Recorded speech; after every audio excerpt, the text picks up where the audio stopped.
बार फिर से नमस्कार। आज हम बात करेंगे कंपनी अधिनियम 2013 के अंतर्गत कंपनियां कितने प्रकार की होती हैं और उनको कैसे समझाया गया है इस प्रश्न में। तो कंपनी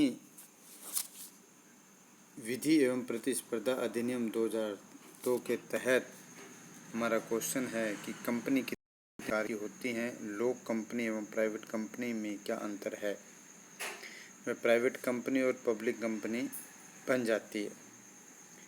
तो जैसे कि आप क्वेश्चन में स्लाइड के ऊपर देख पा रहे हैं कि कंपनी अधिनियम 2013 के अंतर्गत कंपनियां कितने प्रकार की होती हैं। तो निम्नतः कंपनियों को आमतौर पर सामान्य तौर पर निम्न प्रकार से विभाजित किया गया है, जैसा कि आप देख रहे हैं 6 प्रकार से। निगमित कंपनियों को पुनः वर्गों में वर्गीकृत भी किया गया है, जैसा कि आप अगली स्लाइड में देखेंगे। इसमें कंपनियों को 3 भागों में वितरित किया गया है। सबसे पहले बात करते हैं हम राजपत्रों द्वारा निगमित कंपनियां, दूसरी संसदीय अधिनियमों द्वारा निगमित कंपनियां, तीसरी कंपनी अधिनियम के अंतर्गत निगमित कंपनियां। इसी प्रकार सीमित कंपनियों को भी 2 वर्गों में वर्गीकृत किया गया है, अंश सीमित कंपनियां एवं गारंटी सीमित कंपनियां। अब बात करते हैं कि कंपनी का देखिए ये चार्ट जो आपको स्लाइड में दिखाई दे रहा है किस प्रकार, तो हमें इसी प्रकार से कंपनी का चार्ट अपने एग्ज़ाम में बना के आना, जिससे हमें एग्जामिनर ज़्यादा से ज़्यादा नंबर दे। बात करते हैं सबसे पहले हम अनिगमित कंपनियां। अनिगमित कंपनियां कौन सी होती हैं? तो जैसे कि आप देख पा रहे हैं स्लाइड में, अनिगमित कंपनियों का गठन भागीदारी फर्म की तरह संविदा द्वारा किया जाता है। अनिगमित कंपनियों का अपना सदस्यों से पृथक कोई अधिक महत्व नहीं होता है, इसके सदस्यों का दायित्व असीमित होता है। अनिगमित कंपनी के सदस्यों द्वारा अपना अंश अन्य सदस्यों की सहमति के बिना अंतरित किया जाता है। किसी सदस्य की मृत्यु हो जाने अथवा दिवालिया हो जाने आदि के कारण कंपनी का विघटन नहीं होकर उसका अस्तित्व बना रहता है। कि कंपनी के जो बोर्ड ऑफ डायरेक्टर होते हैं, निहित होते हैं, कंपनी के प्रत्येक सदस्य को कंपनी का प्रबंध भाग लेने का अधिकार नहीं होता। तो ये हमारी जो हमने देखा है अनिगमित कंपनियां हैं। नंबर दूसरा हमारा आता है निगमित कंपनियां। जैसा कि आप देख पा रहे हैं कि निगमित कंपनियां हमारी कौन सी होती हैं, तो उसके बारे में विस्तार से बताया गया है कि ये चार्टर कंपनियां पुराने समय की कंपनियां हैं जो 1600 ईस्वी से पहले जो एलिज़ाबेथ जारी एक चार्टर द्वारा अंतर्गत किया गया था। तो ये निगमित कंपनियां हैं। दूसरी प्रकार की निगमित कंपनियां जो संसदीय अधिनियमों द्वारा अस्तित्व में आती हैं, ऐसी कंपनियों को पब्लिक कंपनी भी कहा जाता है, जिनका एक संवैधानिक दर्जा होता है। Trading corporation life insurance company of India इसके अच्छे उदाहरण हैं। जैसा आप सभी ने देखा होगा कि आपने कहीं स्टेट ट्रेडिंग कॉरपोरेशन लिखा हुआ देखा है, लाइफ इंश्योरेंस कंपनी देखा है, रिजर्व बैंक ऑफ इंडिया देखा है। तो इस प्रकार की पब्लिक है जो लोगों के लिए काम करती है। तीसरी प्रकार की कंपनी अधिनियम के अंतर्गत सृजित या रजिस्टर्ड किया गया है, जो रजिस्टर्ड कंपनी कहलाती हैं। ऐसी कंपनी अधिनियम के अंतर्गत रजिस्ट्रीकरण होती हैं। ऐसी कंपनियों को जो तीसरी प्रकार की कंपनियां हैं, जिसे व्यक्तियों के द्वारा रजिस्टर्ड की जाती है, जिसमें उसके नियम, उसकी जो रोल एंड रिस्पॉन्सिबिलिटी हैं, सारी उसके अंदर निहित होती हैं। इसी प्रकार से हम बात करते हैं असीमित कंपनियां कौन सी होती हैं।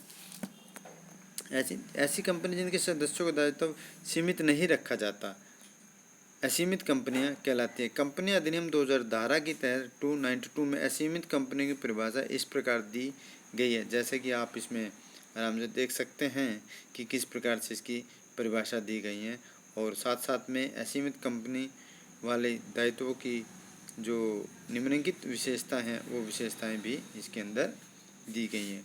उसी के बाद हम बात करते हैं सीमित कंपनियां। सीमित कंपनियां कंपनियों से जिनके सदस्यों का दायित्व सीमित होता है, ऐसी कंपनी से प्रकार की होती है। अंशों द्वारा सीमित कंपनी, गारंटी द्वारा सीमित कंपनी। तो इस प्रकार हम देख सकते हैं कि हमारे पास सीमित कंपनियां जिनका और असीमित कंपनियां अलग अलग रूप से इनकी व्याख्या की गई है। अब कंपनी अधिनियम 2013 की धारा 2 में सेक्शन 21 में गारंटी द्वारा सीमित कंपनी की परिभाषा दी गई है, जो कि आप यहाँ पे देख सकते हो। इस प्रकार से सरल शब्दों में इनकी जो अंश हैं उनका अंशों का प्रसीमित कंपनी ऐसी कंपनी अभिवेद जिनके सदस्यों का दायित्व ज्ञापन द्वारा ऐसी धनराशि ताकि कोई प्रीमित कंपनी द्वारा धारित अंशों का अंशदान करें। उसी प्रकार से पब्लिक कंपनी के बारे में चर्चा की गई है कि पब्लिक कंपनियां क्या होती हैं। ज़्यादातर आप ध्यान रखिए कि पब्लिक कंपनियां क्या होती है। पब्लिक कंपनियां वो कंपनियां होती हैं जो प्राइवेट कंपनी नहीं है, जिसकी ऐसी न्यूनतम समादत पूंजी है जो विहित हो जाए। कंपनी संशोधन अधिनियम 2015 द्वारा प्रतिस्थापित की गई है, परंतु ऐसी कंपनी जो किसी कंपनी को समनुषंगी है, जो प्राइवेट कंपनी नहीं है, इस बात के बावजूद भी ऐसी कंपनी समनुषंगी कंपनी अपने अनुच्छेदों में प्राइवेट कंपनी बनी रहती है। इस अधिनियम के प्रयोजना के लिए पब्लिक कंपनी समझी जाएगी।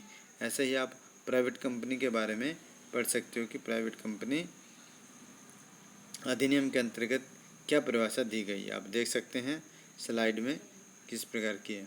मैं इसलिए इसको थोड़ा ब्रीफ नहीं कर रहा हूँ, क्योंकि हमारे पास थोड़ा क्वेश्चन जो होते हैं थोड़ा हमें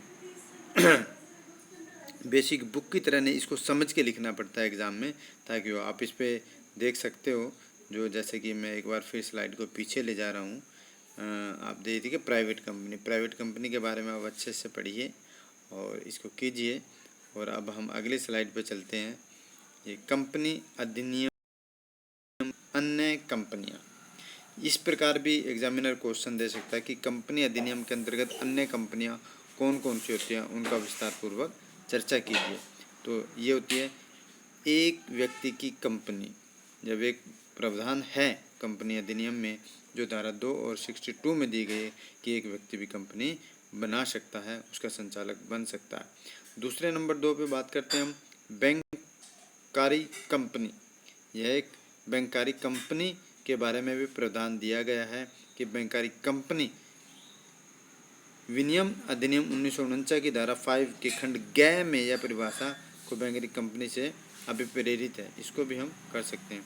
फिर सहयोजित कंपनी के बारे में दिया गया, जैसे कि नाम से ही है कि एसोसिएट्स कंपनी किस प्रकार होती है, तो ये आपको इसमें दिया गया, इसको भी आप विस्तार से पढ़िएगा। आगे आप कीजिएगा सब्सिडरी कंपनी, नाम से ही है, जो भी लॉ के स्टूडेंट्स हैं इसको अच्छे से पढ़िएगा। समनुषी कंपनी के बारे में जो अधिनियम की धारा 287 में समनुषंगी कंपनी के बारे में प्रावधान किया गया है, इसके अनुसार ये आप पढ़िए, जो निदेशक बोर्ड की संरचना का नियंत्रण करती है। कुल अंश पूंजी मदन शक्ति के आधे से अधिक का प्रयोग या नियंत्रण या तो स्वयं या अपनी या एक से अधिक समनुषंगी कंपनियों के साथ मिलकर कार्य करती है, जो एक या एक से अधिक कंपनियों के साथ मिलकर कार्य करेगी। इसे नंबर 5 पे हम ले सकते हैं नियंत्रित कंपनी।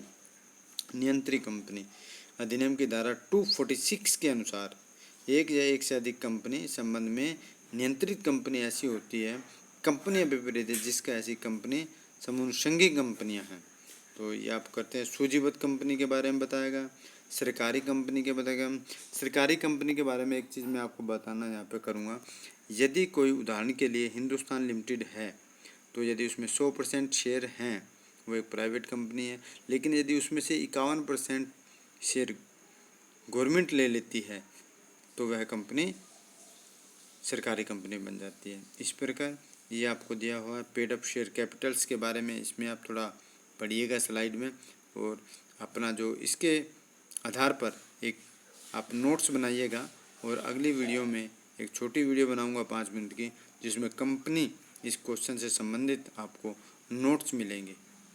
तो ये इसी क्वेश्चन का ये नोट्स है, ये कि एक बार आप इसको पढ़िए, आपको जहाँ समझ ना आए तो आप इसके बारे में मुझे कमेंट भी कर सकते हैं कि हमें और इसमें कहाँ पे इम्प्रूव करने की आवश्यकता है। नंबर 9 पे आप उत्पादक कंपनी, इस प्रकार ये उत्पादक के बारे में बताया गया है कि क्या है क्या नहीं है। इसी प्रकार से सबसे महत्वपूर्ण बात आ जाती है प्राइवेट कंपनी और पब्लिक कंपनी। ये आपको यहाँ पे वीडियो को ज़्यादा लंबा नहीं बनाऊंगा, तो आपको इस स्लाइड में दिख जाएगा कि किस प्रकार से प्राइवेट कंपनी और जो सरकारी कंपनी है उसमें किस प्रकार का अंतर दर्शाया गया है। आपने यदि पहले अच्छे से पढ़ लिया है, गो थ्रू कर लिया है, तो आगे आपको कोई समस्या नहीं आएगी। इस प्रकार से देखिएगा कि कैसे एक प्राइवेट कंपनी और उसकी कंपनी लगभग इसमें 15 से 16 पॉइंट जो इसमें दिए गए हैं। उसके बाद हम बात करते हैं प्राइवेट कंपनी का पब्लिक कंपनी में परिवर्तन होना।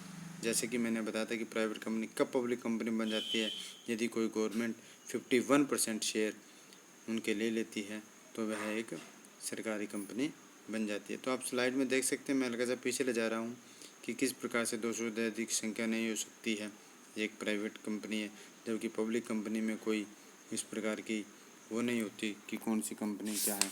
तो ये क्वेश्चन मोस्टली एग्ज़ाम में पूछा जाता है कि प्राइवेट कंपनी और जो स्लाइड को मैं देखो पीछे कर रहा हूँ, प्राइवेट कंपनी,